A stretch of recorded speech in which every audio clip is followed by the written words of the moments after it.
Well, hello, you property preservation maniacs. It's Chuck Taylor with the Taylor Shop, coming at you again with another vlog. This week, it's going to be story time, in a sense. No script, no topic, just basic stories.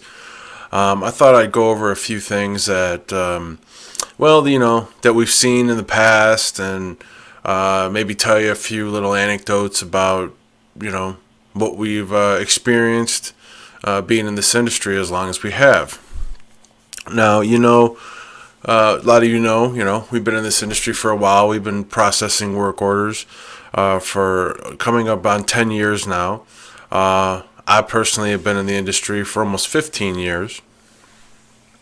And in that almost 15 years, it's safe to say we've seen a lot.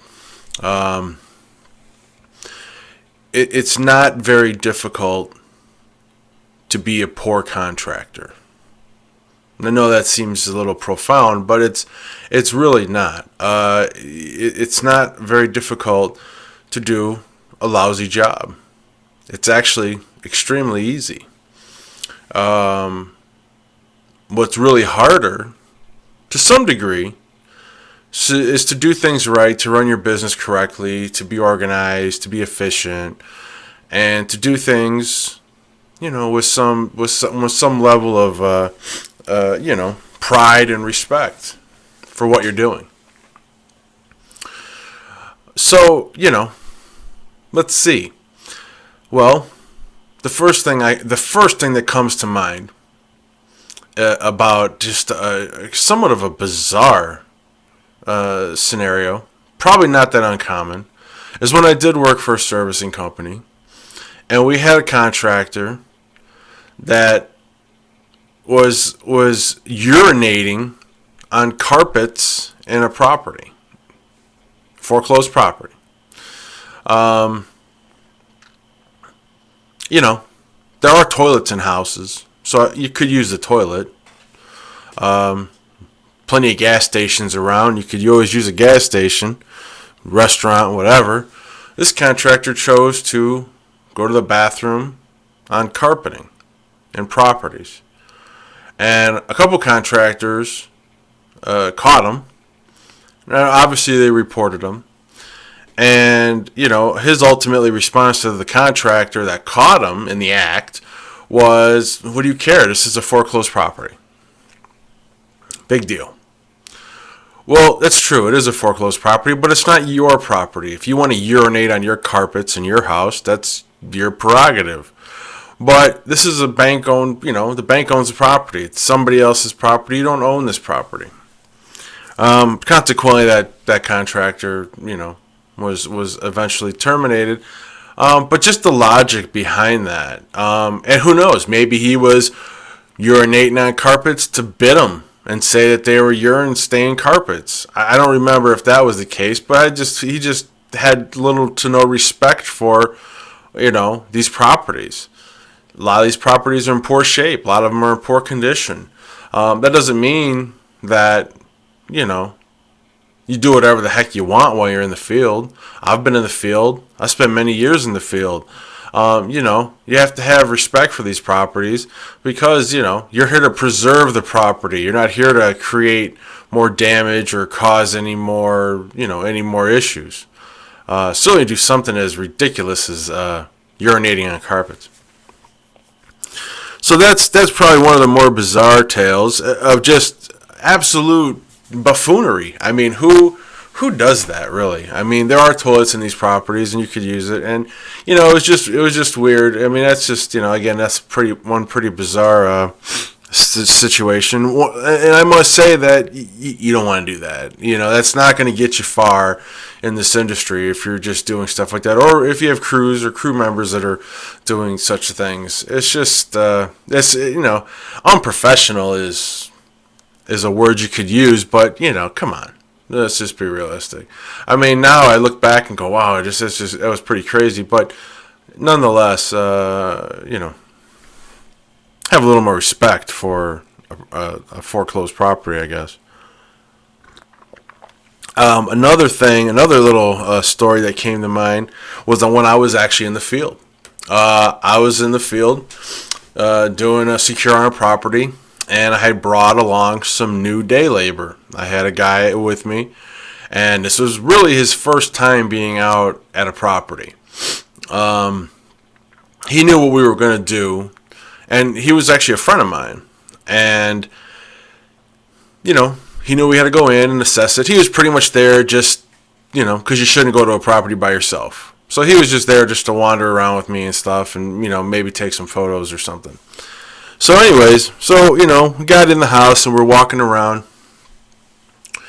And he drifted off and started walking around somewhere. And he had come back, let me say, this house was covered, and I do mean covered in animal feces. Cat, raccoon, I don't know, but it was covered in animal poop everywhere. In urine, I'm sure. Everywhere. It was just everywhere. So this guy comes back, I catch up with him, and he's got his arms full of like t-shirts and shirts and stuff. Just full. He's just holding on to this stuff like he hit the t-shirt lottery. And I asked him, I said, "What are you doing?" He said, "Oh man, I found these shirts. I'm just going to take them home and wash them." I said, "Listen," I said, "those aren't your shirts. Those aren't my shirts. Those are the banks. Those are the people that own this property." I go, "We're just here to change the locks, do a winterization, and assess the property. We can't remove anything from this property. Not to mention, why on earth would you want some cheap old t-shirts and whatnot from a place clearly covered in animal feces and most likely animal urine?" So of course I had to tell him he had to put these down and explain to him pretty directly, look, you can't, if you're going to do this job, you can't just walk into a property and take what you want. It's not like that. You don't own this property. You don't own any of these items in this property. So that was another kind of bizarre thing. I mean, I just couldn't believe somebody would, first time really in a property, that they would want to take anything or felt that they could. So yeah, it kind of goes without saying, taking things from properties is a big no-no. And if you're willing to risk your business over some old tchotchke, then maybe this isn't the business for you. But yeah, you don't want to be taking things out of properties without. I mean, if you get a bid approval to remove a bunch of debris, and there happens to be old broken table or old tool or something, and you want it, well, I guess you can have it then if you really want it. But you certainly have to have approval to remove it and dispose of it. And, I suppose you can do what you want at that point. But you certainly can't take it initially without an approval. It doesn't matter. I do remember one other time I went into a property, one property I went into, and there was an old 76 Corvette. It was beat up, but it was an old 76 Corvette, and it needed a lot of work, and I bid $25 to remove it. Because you had to bid something. I bid $25. Consequently, I never got the approval. But I guess my point of that is, if there's something you really want, bid cheap. Because I would love to take that Corvette out of that property and, file for a lost title and all that stuff. But, I never got the approval, unfortunately. That's probably the only thing I ever come across in all the years I've ever seen or personally been in a property that I ever wanted, and that was that Corvette. And I didn't even want it that bad because it did need a lot of work. But again, it's not yours. You can't take it. So, don't take the whatever. So yeah, so that's just another personal story of mine of just some kind of more buffoonery stuff that it's just amazing. People don't quite understand this industry. They look at it like it's sometimes a free-for-all and don't realize that, there's a lot of responsibility involved. That's why there's a lot of issues with background checks and stuff like that, and what kind of people are going in these properties, because people have this misconception of it's a foreclosed property. I can go do what I want. I can go smash this or break this to repair that or take whatever I want, and that's just not the case. If you want to stay in this business successfully for any length of time, you're not going to act that way. It's extremely unprofessional, and it's just uncalled for. Let's see, going onward. I can speak more directly to some of the situations we've come across since we've been processing orders, since we started doing this in 2006, and some of the pitfalls, I guess, that some contractors come across. We've worked with a lot of contractors over the years across the country. Some guys, they started with us and they had, 5 orders a day, 1 crew, and, a lot of hopes and dreams, not a lot of direction. Well, we provided some direction, and we got them organized. And those one-man crews doing 5 orders shortly became, over a year or two, had 5 crews or 5 subs. And we're now processing 20 orders a day consistently, and making, a couple $1 million a year or whatever. It's not difficult to be successful in this business if you're organized and efficient and if you have the right players on your team. Because there's so many people making horrible mistakes, and doing things so wrong. There's a lot of shoddy contractors out there that, people say make it difficult for the guys that are doing it well and doing it right, and you're correct. But be one of the guys that are doing it correct and doing it efficiently and accurately, and have your, stuff together, for lack of better words, and be organized. Use technology to your advantage, because it'll help you. So I can talk about another contractor that we worked with for some time, who I won't bury the lead per se, but I will tell you the end result where he's no longer in the business. But what happened was he started out, he had some subs, he had a little bit of an area, he had some good decent volume for being one guy that had, subs and some decent volume. It could turn around 20 some orders a day consistently. For being one guy with subs. And his problem, like so many, you don't keep on top of the guys in the field. The guys in the field's quality diminishes, and you don't take action. You don't correct it. You're either too friendly with them, you're oversensitive, or they're oversensitive, and you're afraid to approach them.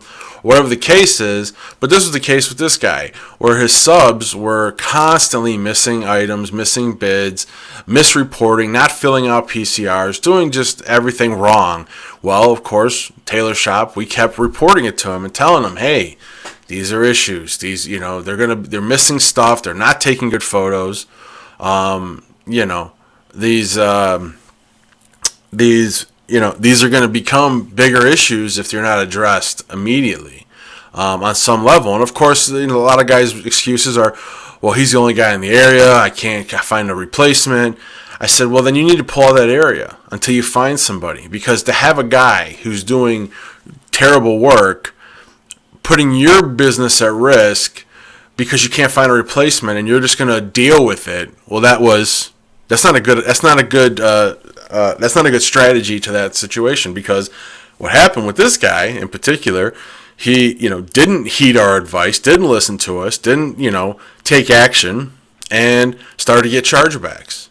Started to get 4-digit chargebacks, $5,000, $7,000 chargebacks, because apparently this guy was not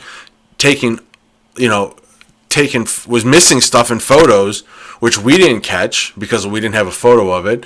And it was just some of the stuff that it was even some situations where this particular contractor had his in-house updater update the orders, of which he knew her processing was inadequate.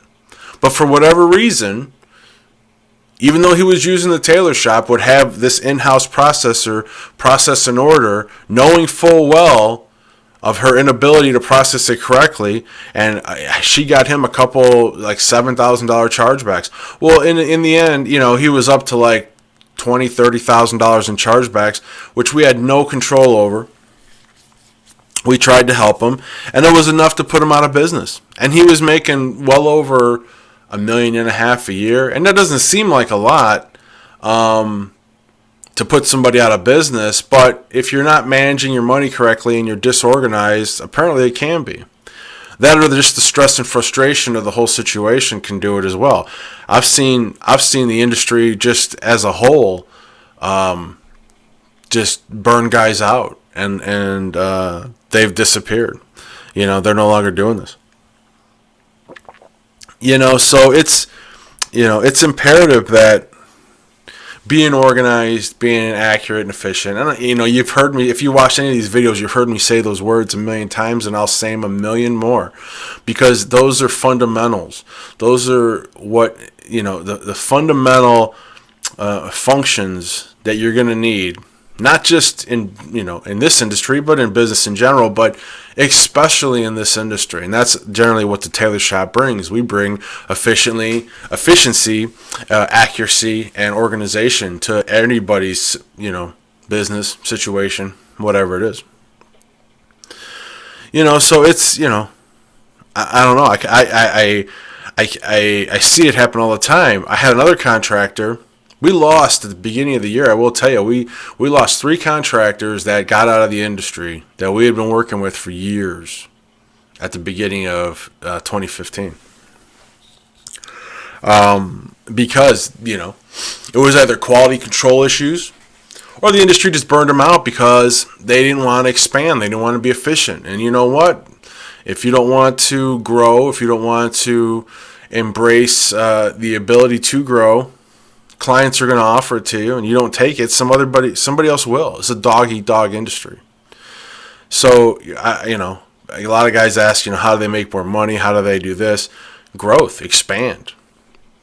Partner up with the tailor shop, eliminate your processing issues, which you probably have, and then you can focus on growth and expansion, and focus on profitable growth. How about that? Profitable growth. So, we've seen it all, and we've seen a lot of good, but we've also seen a lot of bad. Like I said, it's not very difficult. It's actually very easy to be a poor contractor, which seems kind of silly, but I've seen guys that come along and they cut corners and they do things pretty shoddy, and they're no longer around. To be in this industry over 5 years is a substantial accomplishment. A lot of guys don't make it that long. 10 years, 15 years, those are also, milestones, because a lot of guys don't survive.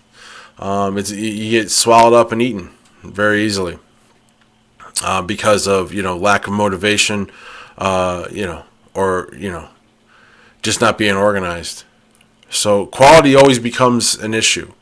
And most clients now, all the big servicers, they all have quality control reps that are coming out, checking up on your properties. They're sending inspectors out after contractors. You know that. Checking on work. Now you're probably saying, that inspector doesn't know nothing about P&P. Maybe not, but he knows how to take pictures. And whoever your client is that's sending them out, they know how to review those photos. And if they see anything out of sort that you did, then they can question it. It's just a simple fact. You have to do it right the first time. Another thing, too, like when I was in the field, because I'm just going on. This might be a somewhat longer video. But when I was in the field, I really fast realized that, drilling out locks and breaking in and smashing out locks was the wrong way to go about it. So I learned how to pick locks. I bought a lock pick set, I watched a couple videos online, and I built a little tube out of 2x4s. I built a little stand. I put a deadbolt in there. I put a knob lock, and I put a padlock. And I used to sit on my couch at night, practice picking locks. And I got pretty damn good. I could generally get into a house relatively quick, except for those slage locks, slag locks, whatever they're called. Those are the worst. Those, on many occasions, I'd have to break out the drill. But for the most part, your basic quick set and stuff like that, I would pick the lock in less than 5 minutes and get in. No damage, clean, and if you practice and you get good at it, it's actually faster than going at it with a hammer or not. Because, yeah, you can knock off a knob lock with a hammer and take pliers and get in a second. But them deadbolts, you got to drill those out. You'll go through drill bits. I save so much money on drill bits. Because a cheap drill bit ain't going to last long drilling through, locks. So, yeah, learn how to pick locks. There's a free tip from old Chuck Taylor, because it'll save you a little time if you get good at it. And believe me, it's not hard. Now they got bump keys. Now you got a bump key. Get a bump key. You'll get in. You get practice that. Get in. Like I said, I can get in just about any property, any lock, padlock, any kind of lock. I would sit there at my couch at night and just practice. And it's fun, too, because I got to be honest, in my mind, I felt like a little burglar. I felt like a little, like James Bond or something. Like you see the movies, the guys break out the lock pick, the little 2 tools, and in 3 seconds they're in. It takes a little longer than the 3 seconds that they do, believe me. But you can get in a property within less than 5 minutes. In that time, your guy could be taking photos of the exterior. Because I've seen contractors get sued by mortgagors for damaging doors. I had a contractor. It makes me think of another story. I had a contractor in Detroit years ago when we first started. He did a property, damaged the heck out of the door because they went at it with a sledgehammer and it was a metal door, and how that happens, how that turns out, and the mortgagor sued him for the damage caused to the door. Fortunately for him, a lot of the damage was already on the door, and the photos proved it. And because we receive, because we maintain infinite backups of photos, and he had lost the photos, and this happened. He got this lawsuit like 2 years after he actually did the secure. So he got a hold of us and said, hey, do you have these trucks? Do you have these photos? This guy's suing me. I want to show that the door was, beaten up before we changed the lock, which he was correct. I mean, don't get me wrong. If you go at it with a sledgehammer and you miss, you're gonna dent the heck out of it. I've seen some horrible photos afters of lock changes that the door looks like, it went like the SWAT team tried to get in. But in this particular situation, the door was beat up before he changed the lock. And we were able to take those photos. We went through our history. We found the photos. We took those photos, put them on a disc, mailed them to his lawyer because he had to go to court. And he went to court, and he won his case. The judge found on his side because the photos showed that the door was damaged prior to them changing the locks. So we were saving some money. I don't know how much it would have cost them. Who knows? But nonetheless, because of us maintaining such an infinite backup of photos that we actually received, we were able to save this guy money. And be able to send them to him. So that's another benefit of using the tailor shop. Kind of a smaller one, because there are many. But that's definitely another one because of our infinite backup of information. Say something happens. It's not a bad idea to have your photos in different locations if possible, because if your hard drive crashes or however you have it, if you don't have online backup, which you should, something can happen. Well, this contractor had his photos got missing somehow, and because I maintain multiple backups, hard drive, online, all sorts of stuff, all highly secure, that we're able to recover that information, and if you need copies of them, we can send them to you. I keep them for our protection as well as the contractor, so we can show like this is the information we received, and that a HUD demand letter can come 5 years after the fact. You could receive a HUD demand letter on work you did 5 years ago, and it's going to say you did this this particular task inefficient, and now we're going to charge you back. Well, if you don't have photos to fight it, justify it a little, there's no guarantee, but at least you can say, hey, look at these photos, we did do it right. It was a mistake. That's very beneficial. And one of the last things I'm going to talk about is quality in the field. Quality. Oh boy. I'm even going to break out some visual aids for this one. I think you guys might get a kick out of this. I saved the best for last. Excuse me. I'm not going to talk too much about this because the photos I'm going to show you speak for themselves. The photos I'm going to show you are from contractors that are no longer in the industry. It'll be before and afters of some work. Some may say not done correctly. This is what I mean when I say cutting corners, doing shoddy work. This is what's going to help you stop doing property preservation and opening up the door for the next guy that wants to do the job right the first time. I'm being very serious when I say this because let me tell you, I know guys that love to rat on the contractor doing crappy work, and that's fine. Let your servicer know about a guy doing substandard work. Don't become that guy. Don't think because he does it, you can get away with it. And unfortunately, that's a misconception by a lot of contractors. Is they think, well, this guy's getting away with it, so can I. You're only going to get away with it so long. Believe me, I've seen it happen. So the first set of photos I'm going to throw in here, and you're going to see before and afters of, is dry locking. Very horrible dry lock. If you're going to dry lock a basement, your best bet is to use a sprayer.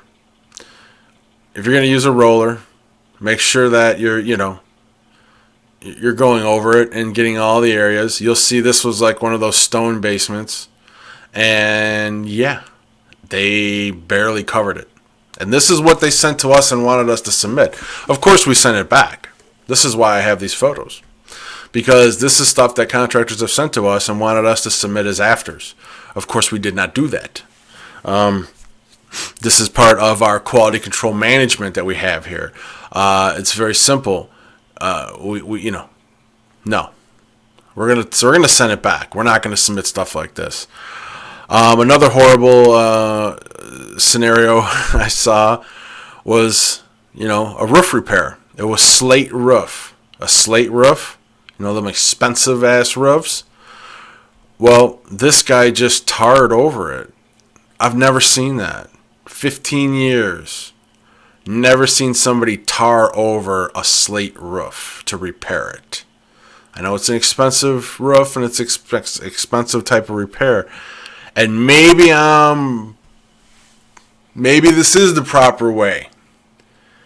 But in my mind, if I was a homeowner and I had a slate roof and I needed to get repaired, and the contractor I hired went up on the roof and slapped tar on it and said, okay, it's repaired. I don't think that would be considered sufficient. One of the major things we see is water line capping. Capping a water line is very simple, very basic. Capping a copper line that's been bent, when they bend and break off a copper line. Yeah, you get the little cutter and you cut it nice and even, nice and flush, and you put the cap on. This guy didn't. He just set the cap on bent and broken water lines. Now you know as well as I do, they turn that water on, it's going to shoot that cap right off. So, yeah, not good. Do it right. Cap a water line. It's pretty basic. If you can't cap a water line properly, you're in the wrong business. And the last thing I'll show you is a drywall repair. Now I remember this one specifically. This was a bid to remove and replace drywall, sheetrock, on the ceiling. And as you will see, they did nothing of the sort in the regards of repairing the drywall. What they did was they took pieces of drywall and just screwed it in up over the damaged area. They were paid. I remember this bid approval specifically. It was a very nice bid approval. Yeah, they wanted the old stuff cut out. They wanted you to fit it properly. Mud it up, sand it, make it look halfway decent. This isn't even a quarter way decent. It's pretty bad. So I just bring this stuff up. I show you this stuff, and yeah, you can have a couple yucks about it, and you can laugh. But this is the reality of what goes on out there, and this is why when you're working with the tailor shop, this kind of quality will not. I don't even want to call it quality, but this kind of workmanship will not get past anybody here. This is all stuff that we've caught, had to send back, because consequently all this stuff you're seeing is from subs. And I know a lot of people are going to say, yep, that's because it's subs. Some subs are good, some subs are bad, but I got to be honest with you guys. If you know me, you know I don't BS. I tell it like it is. These are from subs. And it doesn't mean that all subs are bad. It means that these ones were cutting corners and doing shoddy work, trying to pass it off. And if it was any other updater, you never know. They might have sent that through. And you know what? Your servicer might have billed it out. And you might have gotten paid for it.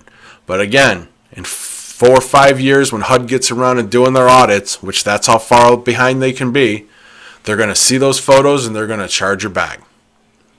$1,700 or whatever for a dry lock coming at you, at 5 years later, it's not going to make your day. It's actually going to really, really piss you off, especially if that guy's no longer working with you. And there's nothing you can do about it but take it. So, yeah. If you're looking for, and when I make these videos, I kind of show the benefits of working with a tailor shop. It's quite simple. We catch all mistakes. We keep your mistakes in the kitchen. So if you're subs, even if you're in-house crews are pulling stuff like this, like I just showed you, and they're trying to pass it through as completed work, we're not going to let it happen. We're going to catch it. We're going to flag it. We're going to send it back to you and let you know and tell the guy to go back and do it right. Because I'd rather see an order be late than submit this kind of insufficient work. On its best day, this is, a joke. You know what I mean? So it's imperative that quality, is a little higher up than quantity. You'll actually get the quantity with the quality. That's the difference here. If you do quality work, your client will give you more of it. Trust me. I've been doing this a long time. I've seen it happen. Anyways, this video is already over a half hour, and if you stayed with me this long, I sure as heck appreciate it. Again, I saved those really kind of funny pictures for the end of what not to do. I wanted to illustrate some points. Again, thanks for watching. This was, kind of a kickback and, after a long day, sit around and listen to me, tell a few stories about some of the things we've seen, what not to do, most likely.